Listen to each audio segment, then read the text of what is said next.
Students, इस video में हम लोग एस ब्लॉक अगस्त शिफ्ट के क्वेश्चंस को कवर कर रहे हैं। तो एक्चुअल में मैं पहला क्वेश्चन डिस्कस कर लिया था और मैंने देखा कि मैं वीडियो ही ऑन करना भूल गया था, तो इसीलिए मैं फिर से एक बार कर रहा हूँ। आज ये 2 बार मिस्टेक हो चुकी है, ये मेरे से वीडियो ऑन करना मैं भूल गया था।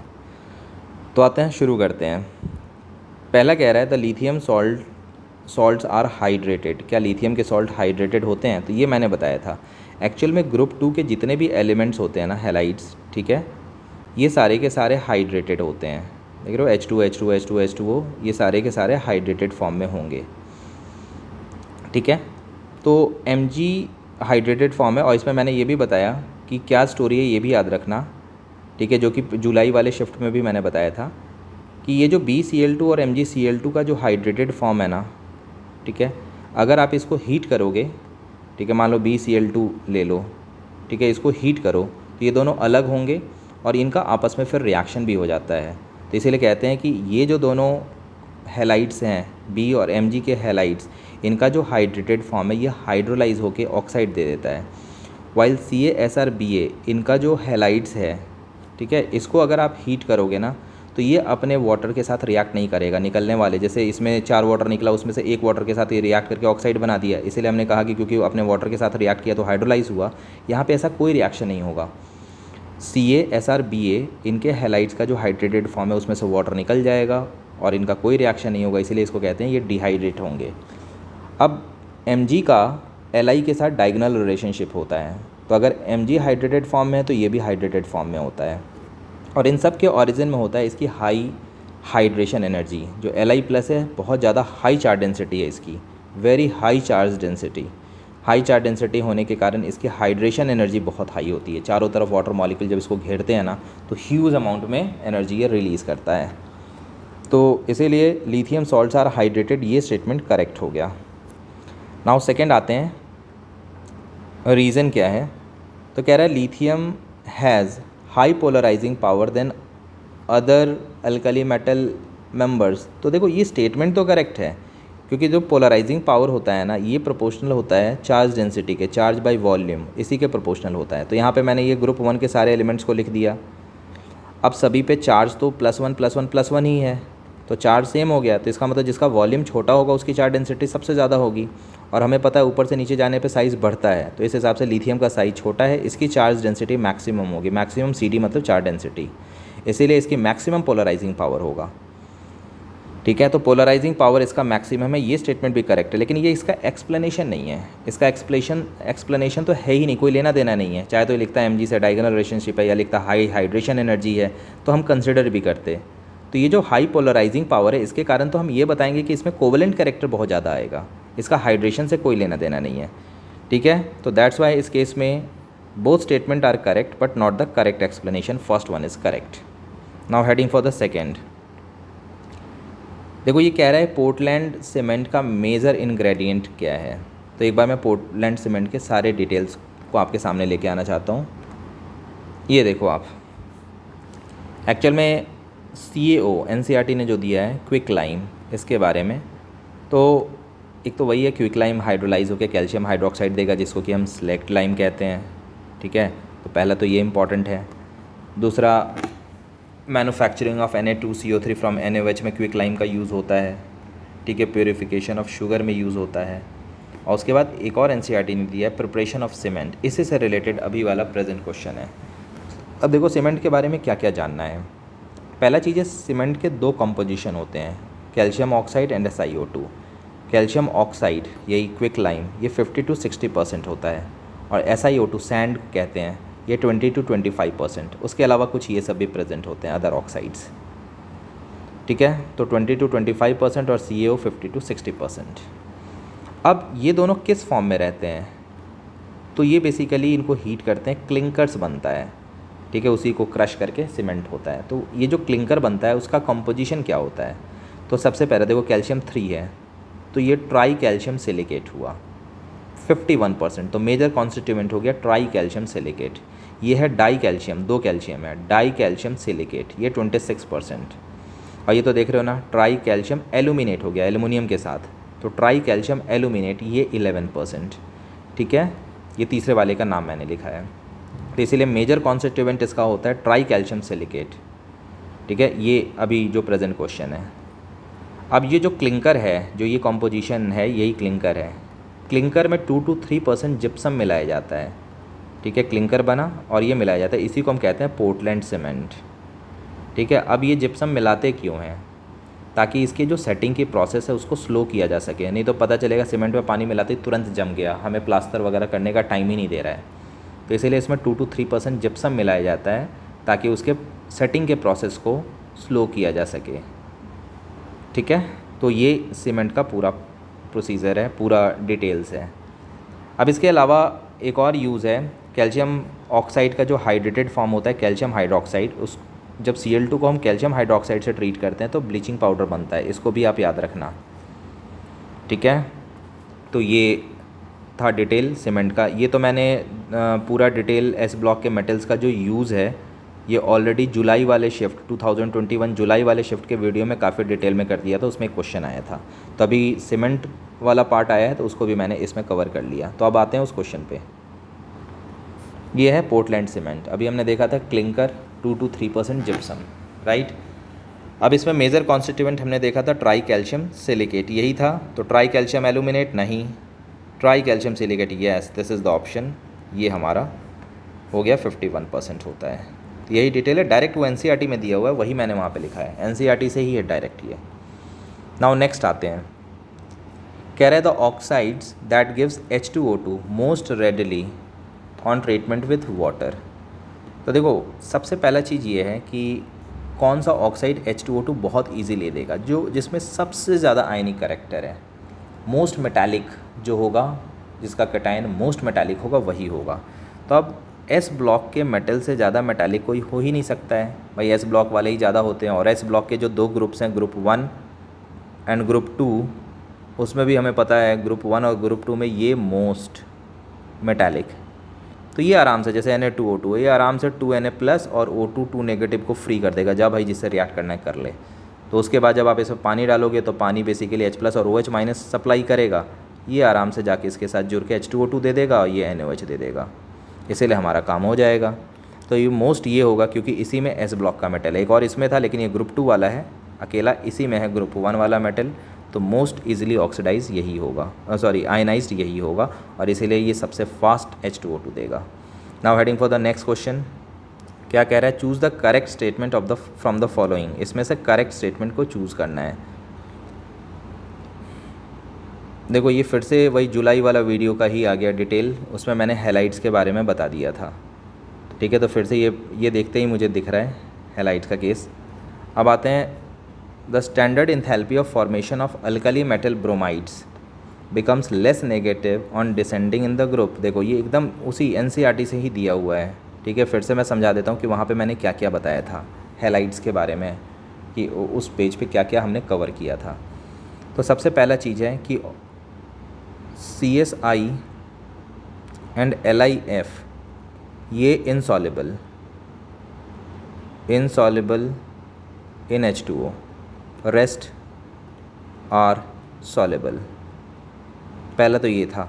दूसरा ये था कि अगर आप चार्ज डेंसिटी को कंपेयर करोगे, ठीक है, एलिमेंट्स के चार्ज डेंसिटी को आप कंपेयर करोगे तो Li+ इसकी मैक्सिमम चार्ज डेंसिटी है।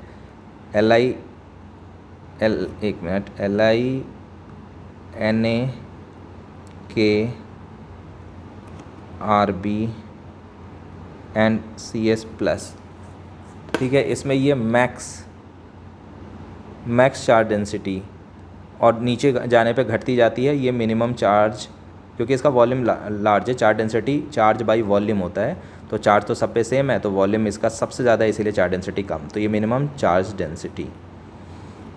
यहाँ पे आते हैं F-, ये मैक्सिमम चार्ज डेंसिटी इसकी होती है। बाकी इसके अलावा वॉल्यूम ज़्यादा होने के कारण F-, Cl-, Br- और I- ये लो में, इसको सबको कलेक्टिवली हम लो चार्ज डेंसिटी में रख देते हैं। अब हमें पता है मैक्सिमम वाला मैक्सिमम के साथ स्टेबल होगा, लो वाला लो के साथ ज़्यादा स्टेबल होगा। इसीलिए अगर हम इसको सेग्रीगेट करें तो F- इसके साथ स्टेबल होगा, मोस्ट स्टेबल होगा मोस्ट।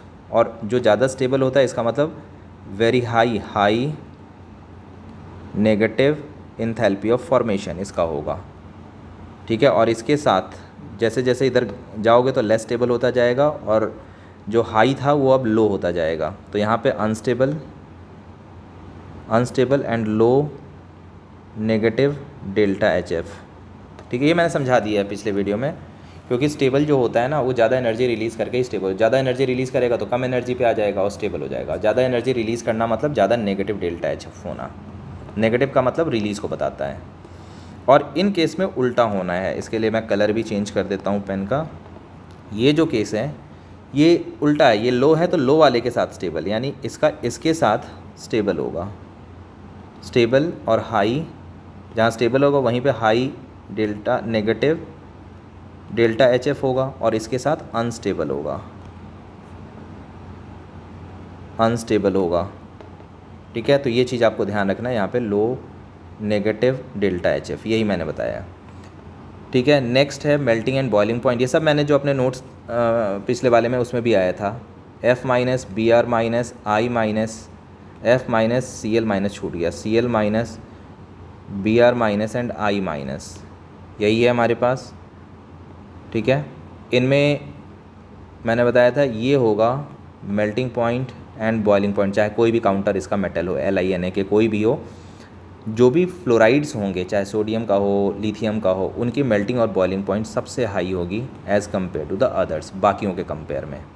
इसके अलावा एक ग्रुप 2 का BCl2 ये कोवेलेंट होता है, कोवेलेंट, इसके बारे में भी मैंने बताया था। ये जब आप सॉलिड में या सॉल्यूशन में, ठीक है, इन सब में लोगे तो ये काफ़ी पास पास आ जाते हैं। तो जब ये पास पास काफ़ी आ जाएंगे ना, तो पास पास आने पे इनका जो स्ट्रक्चर होगा सॉलिड फेज़ में वो इस तरीके से BCl BCl BCl ऐसे आप कर लो, ठीक है ना। ये इसको कोऑर्डिनेट बॉन्ड से डोनेट करेगा, ये इसको कोऑर्डिनेट बॉन्ड से डोनेट करेगा, क्योंकि इनका ऑक्टेट कंप्लीट नहीं है। बी के आउटर मोस्ट में 2 इलेक्ट्रॉन, 2 बॉन्डिंग से 4 हो पाएगा, तो इसको 4 और चाहिए, तो 2 इधर से कोऑर्डिनेट से, 2 इधर से कोऑर्डिनेट से, और इस ढंग से ये कोऑर्डिनेट बॉन्ड से अटैच होते होते पॉलीमरिक नेटवर्क में चला जाता है। लेकिन जैसे ही आप इसको हीट करके गैस फेज़ में लाओगे तो बहुत सारे पॉलीमर्स टूट जाएंगे, क्योंकि आप गर्म कर रहे हो तो टूट जाएंगे। तो टूटने के बाद ये पॉलीमरिक फॉर्म में ना रह के ये डायमरिक फॉर्म में चला जाता है। ये देखो, एक BCl2 और ये रहा दूसरा BCl2 और ये डायमरिक फॉर्म में आता है। तो ये पूछा जाता है कि भाई सॉलिड फेज़, ठीक है, या इसका लिक्विड फेज़, उसमें इसकी हाइब्रिडाइजेशन क्या होगी, तो इट इज़ sp3। लिक्विड में भी पार्शियली टूटने लगता है, मेन है ये सॉलिड के लिए ज़्यादा वैलिड होता है। और जब गैस फेज़ में आओगे तो इट इज़ sp2 हाइब्रिडाइज्ड, ठीक है। तो यहाँ पे ये sp3 हाइब्रिडाइज्ड होता है और यहाँ पे ये sp2 हाइब्रिडाइज्ड होता है। तो इतनी स्टोरी ध्यान में रखनी है। अब इसी से रिलेटेड ये क्वेश्चन है। पहला तो यही है कि ब्रोमाइड के लिए क्या होगा, ठीक है। Standard enthalpy of formation of alkali bromide becomes less negative on descending, yes ये तो ट्रू है, ठीक है। वो लेस नेगेटिव हो रहा है ब्रोमाइड्स, एक मिनट, अरे ब्रोमाइड्स आ गया ना, सॉरी, ब्रोमाइड्स में तो नीचे जाने पे ज़्यादा नेगेटिव होगा, इसने कहा है लेस नेगेटिव, ठीक है। तो ये तो गड़बड़ हो गया, ठीक है। तो पहला ही इसने गलत कर दिया, ठीक है। लेस नेगेटिव बोल रहा है, जैसे जैसे हम नीचे जाएंगे वो लेस नेगेटिव, जबकि ब्रोमाइड के लिए मोर नेगेटिव होगा, फ्लोराइड के लिए लेस नेगेटिव होगा। तो ये गलत हो गया। और इसने पूछा क्या, which of the following correct, choose the correct. तो low solubility of CSI, low solubility of CSI in water due to high lattice enthalpy, ये फिर गलत हो गया, ये भी मैंने बताया था और मैं फिर से इसमें भी बता देता हूँ। इसकी लो सॉलिबिलिटी होती है, ये जुलाई वाले वीडियो में इस चीज़ को मैंने काफ़ी डिटेल में कवर किया था अपने नोट्स के थ्रू, यहाँ पे तो मैंने ऐसे ब्रीफ करके बता दिया। तो वहाँ पे ये बताया था मैंने कि जो CSI है इसकी सॉलिबिलिटी क्यों नहीं है, क्यों इनसॉल्युबल होता है, तो ये due to low hydration energy के कारण होता है। और जो LiF है ये क्यों होता है ऐसा, ठीक है, ये होता है due to high lattice energy, due to high lattice energy. इसकी लैटिस एनर्जी काफ़ी हाई होती है, जितना चार्ज डेंसिटी हाई होता है उतना स्ट्रॉन्ग लैटिस होता है। तो यहाँ पे चार्ज डेंसिटी दोनों ही की हाई होती है, तो इसीलिए हाई लैटिस एनर्जी हो जाती है।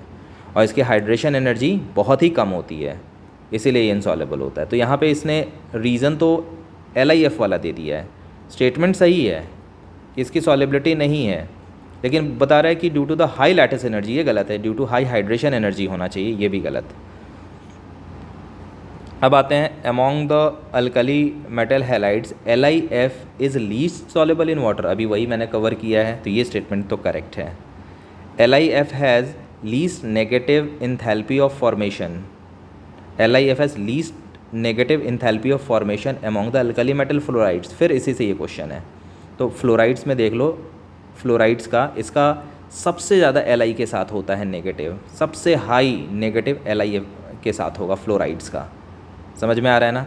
तो इसने तो उल्टा दे दिया, इसने कहा है कि लीस्ट नेगेटिव हो रहा है, जबकि ये LiF की मोस्ट नेगेटिव होना चाहिए। तो इसीलिए थर्ड स्टेटमेंट सिर्फ रह गया, यही करेक्ट होगा। नाउ नेक्स्ट आते हैं fifth, the number of water molecule in gypsum. Gypsum होता है CaSO4.2H2O, डेड बर्न प्लास्टर। इतना हीट करो, ठीक है। मैं स्टोरी भी बता देता हूँ। देखो जिप्सम, ये जो CaSO4.2H2O है, इसको temperature less than 393 kelvin temperature रखो, इससे कम पे हीट करो तो ये प्लास्टर ऑफ पेरिस देगा। इससे लेस और इक्वल पे CaSO4.12H2O देगा, प्लास्टर ऑफ पेरिस, यही है POP। और इसके बाद अगर इसको टेम्परेचर ग्रेटर देन 393 केल्विन से हीट कर दिए तो बचा हुआ पानी भी हट जाएगा और ये बनता है dead burn plaster, dead burn plaster. तो यही पूरा स्टोरी हो गया हमारे पास कंप्लीट। तो ये टेम्परेचर भी पूछा गया है मेंस में, प्रीवियस वाले मेंस के पेपर्स में। तो अब तो आसान हो गया, डेड बर्न प्लास्टर में एक भी वाटर नहीं, प्लास्टर ऑफ पेरिस में हाफ H2O और इसमें 2, ठीक है। तो यही हमारे पास पूरी स्टोरी हो गई। तो इसीलिए 2, 0 एंड हाफ ये हो जाएगा हमारे पास। नेक्स्ट आते हैं अगले क्वेश्चन पे, ठीक है। नेक्स्ट है the barium carbonate is insoluble in water and highly stable. तो देखो ये बेरियम कार्बोनेट से रिलेटेड क्वेश्चन है। अब कार्बोनेट की सॉलिबिलिटी मैंने आपको बता रखी है, ठीक है, प्रीवियस वीडियो में। एक बार मैं फिर इस पर आपको लेके चलता हूँ और फिर मैं स्टेबिलिटी के बारे में भी बता देता हूँ, ठीक है, कि कौन कौन किस ढंग से बिहेव करते हैं। ये रहा सॉलिबिलिटी कंप्लीट, ठीक है। किनकी ग्रुप 1 में किनकी सॉलिबिलिटी ऊपर से नीचे जाने पे इंक्रीज़ करती है, ये देख रहे हो ना साइन, ऊपर से नीचे जाने का है, ये इंक्रीज़ करती है। किसकी सॉलिबिलिटी ये पूछा जा रहा है। तो F-OH- carbonate and by carbonate किसी का भी हो, ठीक है ना, अगर ये होंगे तो इनकी सॉलिबिलिटी ऊपर से नीचे बढ़ेगी, इनकी सॉलिबिलिटी घटेगी। जनरली इसमें पॉली एटॉमिक एनायंस है, लेकिन कंफ्यूज नहीं होना, कार्बोनेट और बाई कार्बोनेट यहाँ पे आ जाते हैं। वाइल जब हम ग्रुप 2 में आते हैं तो इनकी सॉलिबिलिटी ऊपर से नीचे बढ़ती है, बाकी इनकी सॉलिबिलिटी ऊपर से नीचे कम होती है, ये ऊपर से नीचे कम होगा। तो देखो बेरियम कार्बोनेट के बारे में पूछा था, ठीक है, तो ऊपर से नीचे घटता जा रहा है, यानी उसमें बेरिलियम के कार्बोनेट की सॉलिबिलिटी सबसे हाई होगी और ऊपर से नीचे कम हो रहा है, तो इसका मतलब नीचे जाते जाते जो बेरियम मिलेगा BeMgCaSrBa के केस में ये लीस्ट सॉलेबल होगा या इनसॉलेबल हो जाएगा। तो इसीलिए वो स्टेटमेंट में एक पार्ट तो करेक्ट लग रहा है हमें, ठीक है। तो ये मैंने फिर से एक बार रिकैप करा दिया। ग्रुप 1 में इनकी सॉलिबिलिटी हाई होती है और ग्रुप 2 में इनकी सॉलिबिलिटी ऊपर से नीचे हाई होती है और इनकी सॉलिबिलिटी ऊपर से नीचे लेस होती जाती है। ग्रुप 2 में इनकी सॉलिबिलिटी ऊपर से नीचे हाई होती जाती है और इनकी सॉलिबिलिटी ऊपर से नीचे लो होती जाती है। ना देखो यही कहा है, barium carbonate is insoluble in water, बिल्कुल करेक्ट लग रही है, ठीक है, क्योंकि ऊपर से नीचे सॉलिबिलिटी कम होती जा रही है, तो नीचे जाते जाते कार्बोनेट है ना, तो उसकी सॉलिबिलिटी नीचे घट रही है, तो इसीलिए बेरियम पे जाते जाते इनसॉल्युबल हो जाएगा। And it is highly stable, ठीक है। तो देखो स्टेबिलिटी हम कैसे पता करते हैं, ठीक है। जो आयंस हैं, ठीक है, तरीका इसका मैं बता रहा हूँ क्या तरीका होता है। देखो ये Li हो, ठीक है, Li Na K Rb CS+, ठीक है ना, या ये सारे हों B2+, Mg2+, Ca2+ and so on Ba2+, ठीक है ना। ये जितने भी हैं ये मोनो एटॉमिक हैं, मोनो एटॉमिक आयंस, ये मोनो एटॉमिक आयंस हैं, ठीक है। और इधर से अगर आप एनायंस लोगे तो ये F-, ठीक है ना, मैं जितने भी हैलाइड हैं F-, Cl-, Br-, ठीक है, O2 negative N3 negative nitride, ये सब भी मोनो एटॉमिक हैं, मोनो एटॉमिक एनायन है, ठीक है। लेकिन कार्बोनेट, बाइकार्बोनेट, सल्फेट, जितने भी और आप इमेजिन कर सको, oxalate, C2O4 2 negative, nitrate, NO3 negative, sulphate, ETC भरे हुए हैं केमिस्ट्री में। ये सब पॉली एटॉमिक हैं, पॉली एटॉमिक एनायन। तो स्टोरी क्या होती है अब मैं बता रहा हूँ। अगर आप मोनो एटॉमिक वाले के साथ अगर इनकी थर्मल स्टेबिलिटी पूछोगे, ठीक है, तो इनके साथ मैं लिख रहा हूँ, इनके लिए सिंपल एक कॉन्सेप्ट लगता है, high ionic less ionic character, high thermal stability. जितना आयनिक करेक्टर कम होगा उतनी थर्मल स्टेबिलिटी ज़्यादा होगी। या दूसरे लैंग्वेज में मान लो ये नहीं समझ में आता, आप नहीं निकाल सकते हो, फजान्स रूल आपको नहीं पता है, तो सीधी सी बात है, ऊपर से नीचे जाने पे इसकी थर्मल स्टेबिलिटी कम होती जाएगी। थर्मल स्टेबिलिटी डिक्रीजेज डाउन, बस ये याद रखना। और इस केस में होता है कॉन्सेप्ट तो ये है, high ionic character, high thermal stability. जिन स्टूडेंट को फजान से निकालना आता है तो उनके लिए ये कॉन्सेप्ट है। अदरवाइज सिंपल सा, अगर पॉली एटॉमिक एनायंस होंगे, ठीक है, तो इसमें थर्मल स्टेबिलिटी बढ़ेगी, TS बढ़ेगी डाउनवर्ड, बस यही पूरा कॉन्सेप्ट है। अब यहाँ पे जो है कार्बोनेट कंसिडर किया गया है, तो अगर हम कार्बोनेट लें तो ग्रुप 2 और ये ग्रुप 1, तो अगर ग्रुप 1 का भी पूछा जाएगा तो कार्बोनेट की थर्मल स्टेबिलिटी ऊपर से नीचे जाने पे बढ़ेगी, सीजियम मोस्ट स्टेबल होगा among the group 1। And group 2 में भी सिमिलरली बी से BA की तरफ जाओगे तो थर्मल स्टेबिलिटी बढ़ती जाएगी और BA मोस्ट स्टेबल होगा इन ग्रुप 2, ठीक है, क्योंकि इनके लिए पॉली एटॉमिक के लिए ये कॉन्सेप्ट लगता है, थर्मल स्टेबिलिटी ऊपर से नीचे बढ़ती चली जाती है। बड़ा साइज़ है तो बड़े के साथ ज़्यादा स्टेबल होगा, जो ऊपर से नीचे में साइज़ बड़ा होता जाता है तो बड़े के साथ ज़्यादा स्टेबल है, छोटा है तो छोटे के साथ ज़्यादा स्टेबल होगा, ठीक है। कॉन्सेप्ट ऐसे आप याद रखो, छोटा वाला छोटे के साथ ज़्यादा स्टेबल है, इसीलिए इसका इनके साथ ज़्यादा स्टेबिलिटी होगी और इसकी इनके साथ कम स्टेबिलिटी होगी। वाइल इनके साथ अगर हम आएँ तो इसकी ज़्यादा स्टेबिलिटी होगी, इसकी कम, क्योंकि ये छोटे साइज़ का है, बड़े वाले के साथ फिट नहीं बैठेगा, ठीक है। तो इसीलिए इसमें हाई सॉल्युबिलिटी ये भी और इनसॉल्युबल इन वाटर ये भी करेक्ट हो गया, ठीक है। अब इसके बाद कह रहा था thermal stability of carbonates increases with increase in cationic size, एकदम सही है। अभी मैंने वही बताया, जितना बड़ा साइज़ वाला बड़े के साथ ज़्यादा स्टेबल, तो कैटायनिक साइज़ जितना बड़ा होता जाएगा उतना ही ज़्यादा स्टेबल होता जाएगा, ठीक है। तो कार्बोनेट भी पॉली एटॉमिक का ही पार्ट है, तो बड़े वाले के साथ ज़्यादा स्टेबल, कम वाले के साथ ज़्यादा स्टेबल, तो इसमें both are correct and this is the correct explanation, एकदम सही, ये करेक्ट हो गया। उसके बाद कह रहा है which are the following what are the product formed in the sequence when the excess CO2 is passed through select lime। Calcium hydroxide ले लिया, ये लाइम वाटर मिल्की टेस्ट है, बचपन से करते आते हैं स्टूडेंट। लाइम वाटर मिल्की क्या होता है, इसमें कैल्शियम हाइड्रोक्साइड प्लस CO2 ये देगा CaCO3, यही लाइम वाटर मिल्की होता है। लेकिन जब इससे आप एक्सेस में CO2 और CO2 पास कराओगे तो फिर ये कैल्शियम बाइकार्बोनेट बना देता है, जो कि सॉलेबल हो जाता है, यानी लाइम वाटर जो मिल्की कलर था वो डिसअपियर हो जाएगा। आप कहोगे क्या sir lime water milky test सिर्फ CO2 ही देता है, मैं कहूँगा नहीं, CO2 के अलावा SO2, जो कि अभी डिस्कशन नहीं है लेकिन पता होना चाहिए, CO2 और SO2 दोनों ही लाइम वाटर मिल्की टेस्ट देते हैं। ये CaSO3 बनाएगा और यहाँ पे CaHSO3 बाईसल्फाइड ये बना देगा होल 2, जैसे यहाँ पे 2 आया था यहाँ पे भी 2 है, ठीक है, ये फॉर्म करेगा। फिर दूसरा क्या सर बेस इकलौता यही हो सकता है, तो मैं कहूँगा नहीं, बेरियम हाइड्रोक्साइड भी होगा, इसको ब्राइटा वाटर कहते हैं। तो बेस में ये दोनों यूज़ हो सकते हैं, गैस में इन दोनों में से कुछ भी यूज़ कर सकते हो। तो बनेगा क्या, CaCO3 पहले और फिर सोडियम बाइकार्बोनेट, कैल्शियम बाइकार्बोनेट बनेगा।